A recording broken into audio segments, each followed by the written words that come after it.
Olá, meus irmãos da PIB Gravataí, Primeira Igreja Batista em Gravataí. Parabéns aí pela iniciativa de vocês fazerem esse evento aí, né? Sobre missões. Isso é maravilhoso. Que Deus abençoe a vida de vocês. Parabéns aí a todos pelo trabalho, pela dedicação. E obrigado pela oportunidade. Pedro, vocês aí, né? Muito obrigado pela oportunidade que vocês estão nos dando, né? Pedro e toda a sua equipe, né? Para compartilhar aqui um pouco da nossa trajetória, da nossa vida, do nosso ministério, dos nossos desafios como missionários. Pois bem, deixa eu contar um pouquinho então a minha história, a minha trajetória, né? A nossa trajetória como família também.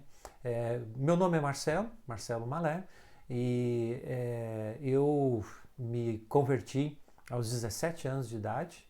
Eu morava em Porto Alegre e após me converter eu fui frequentar a igreja Batista da Conde em Porto Alegre e frequentei a igreja ali, participei ali dos jovens e tudo mais, e foi ali também que eu no intercâmbio entre igrejas, que eu conheci minha esposa, a Gabi, e dali nós saímos então e fomos para o seminário, entendendo que Deus tinha um chamado, um ministério para nós. Fomos estudar então no Seminário Teológico de Gramado, o antigo Jansen, hoje Titibion, né? E estudamos lá. E depois do seminário, então, aliás, nós casamos, né, no último ano do seminário, e cursamos o último ano do seminário casados. E quando terminou o seminário, então, nós começamos a orar e pedir a direção de Deus para onde nós iríamos. Tínhamos algumas opções e Deus nos dirigiu, então, para sermos pastores aí da igreja, né, de Gravataí, a PIB de Gravataí. Então, no ano de 1994, nós, depois que saímos do seminário, nós assumimos aí o ministério pastoral da igreja, a igreja PIB aí de Gravataí. E ficamos aí durante 20 anos, né? Fomos pastores aí da igreja de 1994 a 2014. Em 2012, Deus começou a falar ao nosso coração sobre a questão da obra missionária, porque eu tive a oportunidade de vir para a Europa e me deparei com uma realidade aqui muito obscura, que era o decréscimo das igrejas, do evangelho, a diminuição da pregação do evangelho de forma consistente, um esfriamento da fé, né? Nos deparamos com isso e nos sentimos sensibilizados com isso, né? Com essa demanda que havia aqui na Europa, né? Inclusive igrejas precisando de pastores e tudo mais, uma realidade completamente diferente daí do Brasil. E aí então nós começamos a orar sobre isso, né? Isso era o ano de 2012, começamos a buscar a direção de Deus sobre como que nós faríamos isso. E inclusive até na época, eu me lembro que nós nos candidatamos, né, para sermos missionários da Junta de Missões Mundiais da Convenção Batista Brasileira. Mas a Junta de Missões Mundiais da Convenção Batista Brasileira disse que não podia, nós não podíamos seguir com o processo porque nós tínhamos filhos adolescentes na época. E eles não enviavam obreiros, pastores, missionários para o campo missionário com filhos adolescentes. E naquela época os nossos filhos realmente eram adolescentes. Nós temos 4 filhos, né? A nossa filha mais velha, a Milena, estava com 17, o Estevão, que é o segundo, estava com 15, isso quando nós saímos aí do Brasil, né? A Sofia, que é a terceira, estava com 11 para 12 anos, e a Rafaela, que é a última, estava com 10 anos de idade. Então, realmente eram todos adolescentes, né? E como nós tivemos essa negativa da Junta de Missões Mundiais, nós começamos a orar e pedir uma direção de Deus. Até tínhamos um plano de irmos para Porto Alegre e começar uma igreja em Porto Alegre, né? Porque nós queríamos realmente fazer um trabalho missionário mesmo, né? E começamos a orar nesse sentido. Mas aí Deus abriu as portas, Deus moveu todas as coisas, né? Na época, quando nós estávamos aí, a Gabi, a minha esposa, ela tinha feito um curso de biomedicina na UBRA, em Canoas, havia se formado, e ela foi aceita para fazer um doutoramento, fazer um doutorado. Doutoramento é como a gente fala em Portugal, né? No Brasil é doutorado. Ela foi aceita para fazer um doutorado na Universidade do Minho, em Braga. E aí nós entendemos que Deus estava abrindo as portas através disso. Porque para vir para a Europa você precisa ter um visto, né? Você precisa ter uma justificativa. Então, como eu não podia vir, nós não poderíamos vir para a Europa através da Junta de Missões, que seria a maneira que nós entraríamos na Europa, nós entendemos que Deus estava abrindo a porta através disso. Né? E o que nós fizemos? Então nós começamos a elaborar um projeto missionário, começamos a divulgar esse projeto missionário e levantar sustento para virmos para a Europa sem nenhuma junta de missões, sem nenhuma organização missionária. Né? E aí nós fomos para Portugal como missionários da PIB Gravataí. Então a PIB Gravataí nos enviou como missionários, né?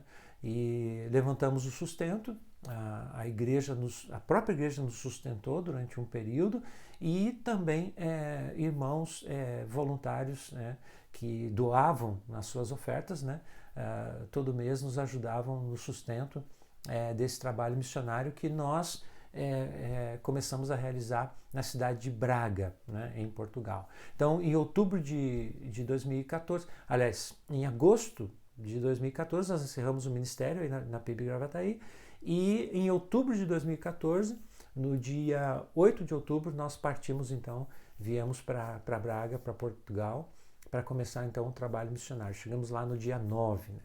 E aí o nosso objetivo então era plantarmos uma igreja ali.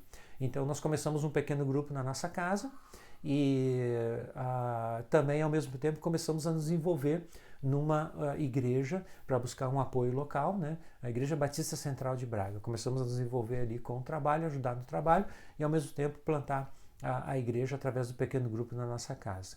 Só que a esposa do pastor dessa igreja, a Igreja Evangélica Batista Central de Braga, esse pastor, a sua esposa acabou tendo câncer, passaram por processo difícil e tudo mais, e aí eles decidiram voltar ao Brasil. E a igreja, então, nos convidou para assumirmos o pastorado dessa igreja. E a igreja tinha, na época, 25, 30 membros, né? E muitas dificuldades financeiras, uma igreja que precisava de revitalização também.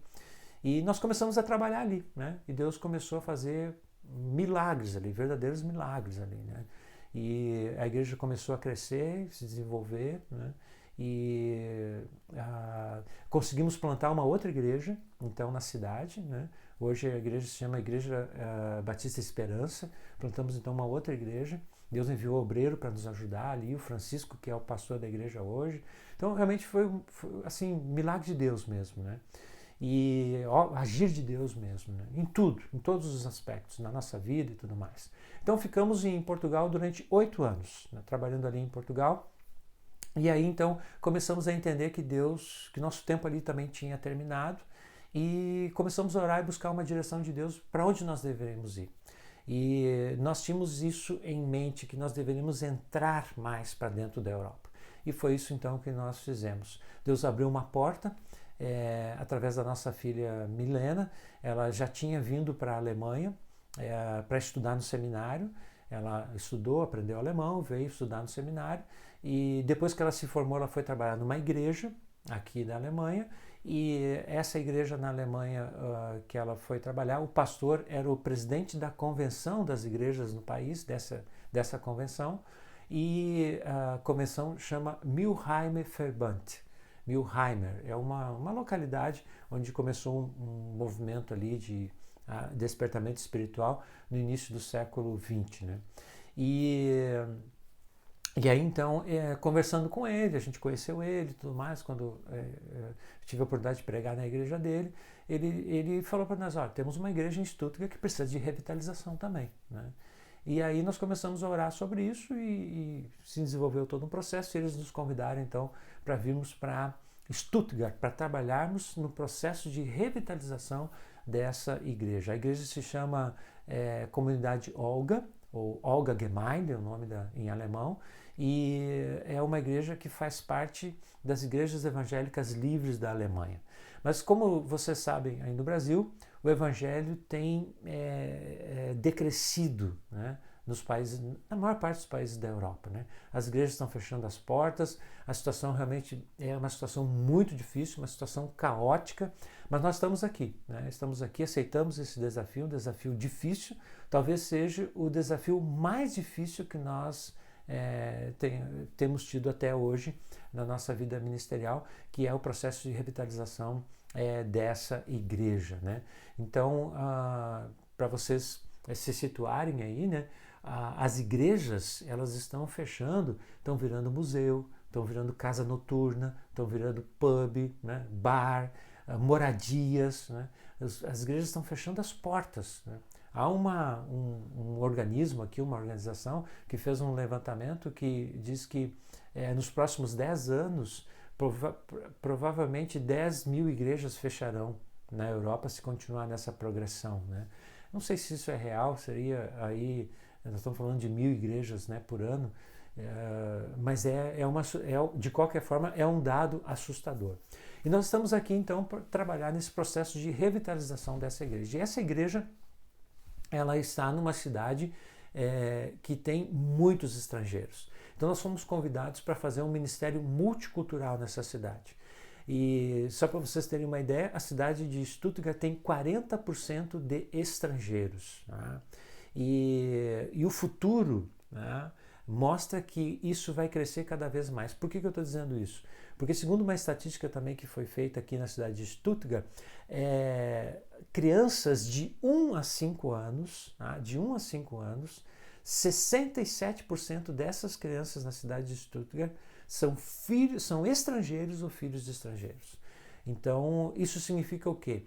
Que daqui 15, 20 anos, 67% dos jovens de Stuttgart serão estrangeiros ou filhos de estrangeiros. E daqui 20, 30, 40 anos, os adultos da cidade de Stuttgart 67% serão estrangeiros ou filhos de estrangeiros. Então, por isso nós viemos aqui e estamos desenvolvendo então um ministério multicultural aqui. O que nós estamos fazendo? Nós temos o culto em alemão pela manhã às 10h30. Começamos um trabalho no domingo à noite com brasileiros e portugueses. Queremos alcançar os brasileiros e portugueses, por enquanto só temos brasileiros. E às 7 horas da noite começamos um trabalho em inglês. Os nossos filhos, especialmente a Sofia e a Milena, estão à frente desse. A Sofia e a Rafaela estão à frente desse trabalho. A Milena continua morando na cidade dela lá, casou, né? Está lá junto com seu marido, né? Mas aqui conosco, então, nós temos a Sofia e a Rafaela. A Rafaela foi para o seminário agora, está estudando no seminário, então está a Sofia à frente desse trabalho em inglês. Os irmãos sabem, a Sofia estava na África, né? Ficou 2 anos lá como missionária na África, agora está conosco aqui. Aliás, ela veio, passou um período conosco, depois ela foi para o Canadá, trabalhou durante quase 3 meses lá em acampamentos, agora voltou, está aqui conosco, porque ela estava estudando medicina, trabalhava como obreira lá em Guiné-Bissau e parte do tempo estudava medicina. Então, como a situação do curso lá é muito complicada, muito difícil, ela então veio para cá para concluir o curso de medicina dela aqui para depois voltar para Guiné-Bissau. Então, durante esse período, ela está à frente então desse ministério com jovens em inglês na sexta-feira. Deus nos enviou também uma obreira chinesa que começou um pequeno grupo e tem trabalhado com chineses na cidade. E nós temos também na nossa igreja uma família, aliás, uma família não, 3 famílias que são do Irã, e essas famílias falam árabe, persa, né? E nós estamos orando para que Deus envie um obreiro para trabalhar com essas famílias. Estamos intercedendo por isso. Então é um pedido de oração que eu coloco para vocês aqui, a questão de que Deus levante um obreiro que fale persa ou árabe para trabalhar com essas famílias, porque nós queremos evangelizar os árabes, os muçulmanos dessa cidade. Só para vocês terem uma ideia, eu falei que tem 40% de estrangeiros aqui, né? Nós temos, a maior parte dos estrangeiros vem da Turquia, são turcos, mas nós temos também de outros países árabes, muçulmanos, né? Nós temos muitos muçulmanos aqui, temos uma comunidade de italianos também muito grande, chineses também, uma comunidade muito grande. Então, nós queremos evangelizar todas essas culturas, porque o futuro da obra, da revitalização dessa igreja, envolve evangelizar não só os alemães, mas envolve evangelizar todas essas culturas aqui, né? Então, vocês me mandaram algumas perguntas aí, eu estou vendo aqui, tentando responder algumas dessas perguntas, né?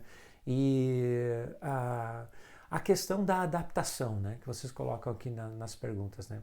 A questão da adaptação. Nós passamos por um processo de adaptação. Nós chegamos aqui na Alemanha no início de 2023 e ficamos 6 meses no processo de adaptação. E no final de julho, então, nós assumimos a liderança da igreja e estamos aí, então, desde lá à frente da igreja. Então, estamos aí 1 ano e 4 meses, né? 1 ano e 5 meses à frente da igreja. O Senhor já tem nos dado algumas vitórias, né? Essa igreja era uma igreja que não batizava ninguém desde 2019 e agora nós já conseguimos batizar uma pessoa no mês de setembro e talvez a gente venha batizar mais 2 pessoas, 2 jovens, no final do mês de novembro. Então, só para vocês terem uma ideia, eu sei que isso, né? Eu me lembro quando eu era pastor em Gravataí, a gente batizava, num ano, batizava 30, 40 pessoas, né? Teve um ano que a gente batizou quase 50 pessoas. Então, batizar 3 pessoas no ano aqui parece ser uma coisa insignificante. Mas para nós aqui, para a realidade que nós estamos vivendo, né? Aqui na Europa, para a realidade da igreja, uma igreja centenária, essa igreja foi fundada em 1919, né? E agora em 2019 completou 100 anos, uma igreja de 105 anos, que depois da Segunda Guerra Mundial era uma igreja grande, gigante, tinha 300, 400 membros. E hoje, quando nós assumimos a igreja, tinha 23 membros, né? Então, e que não batizava desde 2019, quando completou 100 anos, ela fez o último batismo, né? Então, batizar 3 pessoas, isso é uma grande vitória para nós, né? Então, nós estamos entendendo que Deus está fazendo esse processo de revitalização aí, isso tem sido muito importante para nós aqui também, né? Agora, vocês perguntam aqui, né? Estamos trabalhando com alemães e brasileiros? Eu acho que eu já respondi, né? Estamos trabalhando com todas as etnias. Estamos trabalhando com alemães, com brasileiros, com árabes, com outras etnias. Só para vocês terem uma ideia, nesse trabalho com jovens em inglês que nós estamos fazendo, já teve pessoas de vários países ali, né, que falam inglês, que vieram para essas reuniões, né? Então, realmente tem sido esse o nosso desafio, né? E uma das perguntas que vocês colocam aqui, quais as diferenças e particularidades em relação ao seu trabalho na Alemanha em relação a Portugal? Bom, sobre isso eu quero dizer o seguinte, são 2 realidades completamente diferentes, né? Ao mesmo tempo muito parecidas. Deixa eu explicar isso aqui. Só para vocês terem uma ideia, né? Portugal é um país muito católico. Então, em Portugal, você ser um evangélico é você fazer parte de uma seita. Os evangélicos todos são considerados como seita. Então, os portugueses, eles não admitem que um português renuncie o catolicismo e se torne um evangélico. Nós tivemos um caso, por exemplo, de um senhor da nossa igreja, ali, de uma congregação que nós tínhamos perto de Braga. Esse senhor, ele tinha 70 anos de idade e ele se converteu a Cristo, foi batizado. E todos os domingos, o irmão dele vinha na casa dele almoçar com ele. Todos os domingos. No dia que ele se converteu, se batizou, entrou para a igreja, o irmão dele nunca mais veio visitar ele e o irmão dele nunca mais falou com ele. Porque aquilo foi uma ofensa para ele. Sabe? É como se ele tivesse renunciado à própria cultura, renunciado à própria família. Então, isso é muito forte, especialmente ali em Braga, no norte de Portugal, onde nós trabalhamos, é muito forte isso, né? Então, era um grande desafio nesse sentido. A Alemanha, por sua vez, é um país evangélico. Só que aqui na Alemanha, nós temos 2 tipos de igrejas evangélicas. Nós temos as igrejas evangélicas, a igreja evangélica estatal, que é a igreja oficial do Estado, né? E temos a igreja evangélica livre. Nós fazemos parte, a Olga Gemeinde, a comunidade Olga, é uma igreja evangélica livre. Tá? Então, a igreja estatal é como a igreja católica em Portugal. Só não tem os santos, né? Eles são tradicionais, eles não nos perseguem como os católicos perseguem os evangélicos em Portugal. Não nos perseguem, mas eles também vivem uma fé nominal. É um cristianismo nominal.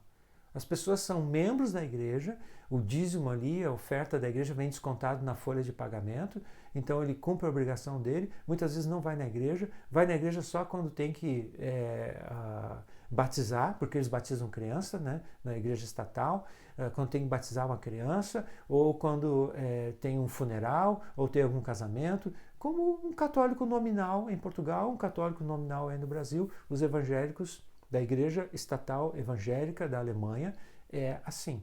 Só para vocês terem uma ideia, agora dia 31, né, foi comemorado a Reforma Protestante, o dia da Reforma Protestante. Mas na maior parte do mundo também, eles comemoram o Dia das Bruxas, né? E aqui na Europa isso é muito forte. E eu saí no dia 31, foi quinta-feira, fui para o centro da cidade. Eu não encontrei nada que falasse da Reforma.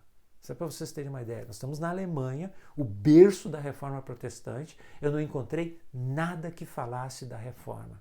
Nada, nada. Eu vi gnomos, doentes, vampiros, bruxas, eu vi uma série de coisas nas vitrines, as pessoas vestidas na rua.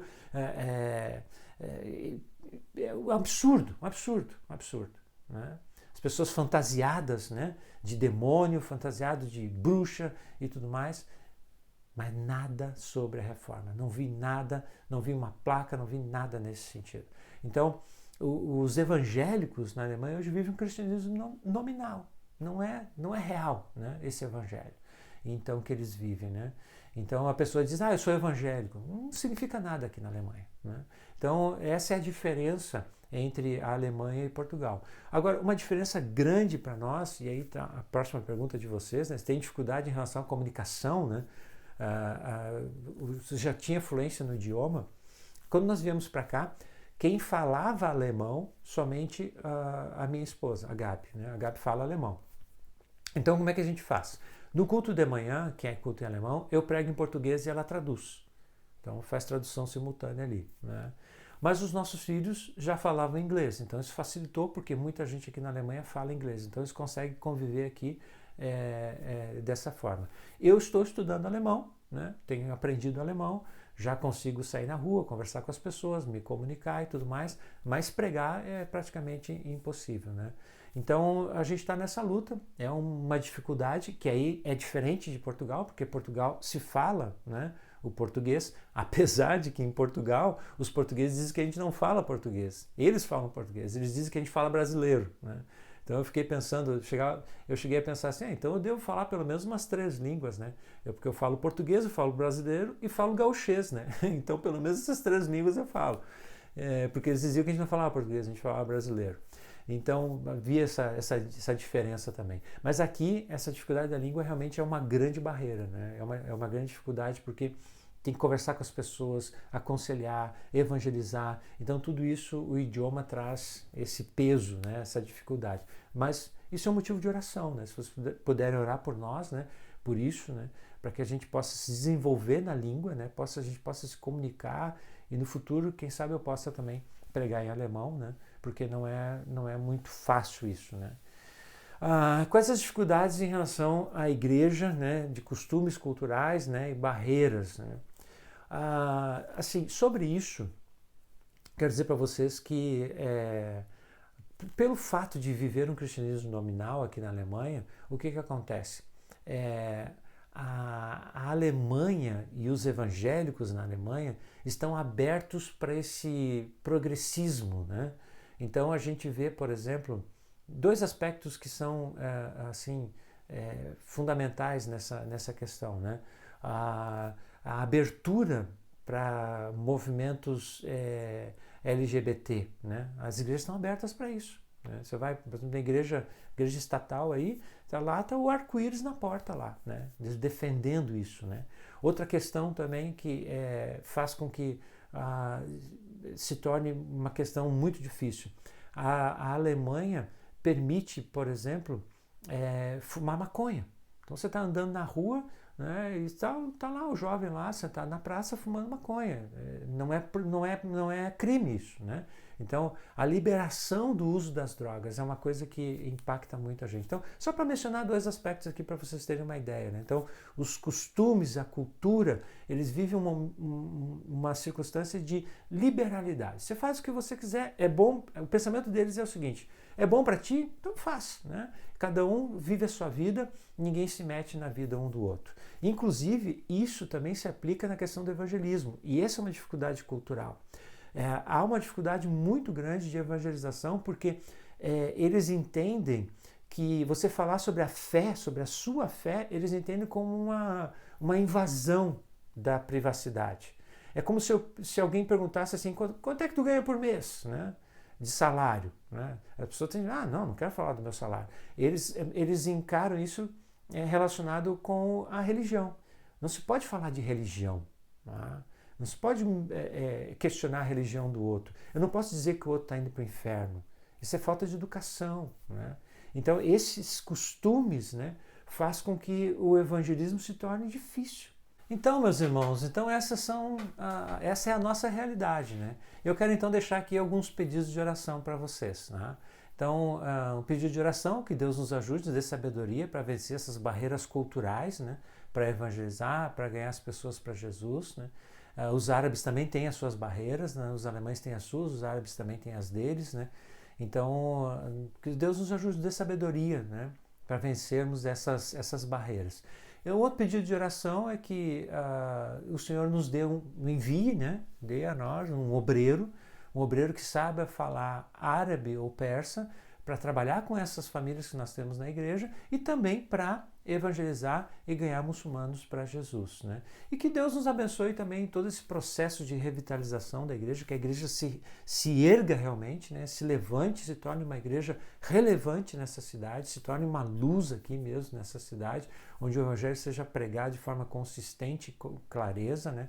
Que Deus nos ajude nesse processo. E outro pedido de oração é a questão da língua, né?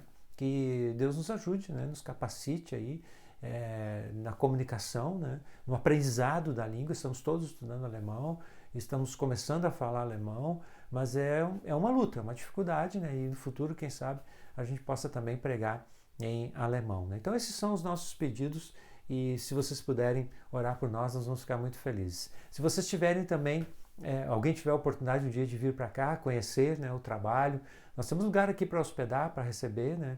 E puder vir, né, aqui, estar conosco, conhecer o ministério, o trabalho, participar das nossas atividades, serão muito bem-vindos, tá bom? Porque nós gostamos muito quando recebemos visitas aqui do Brasil, tá?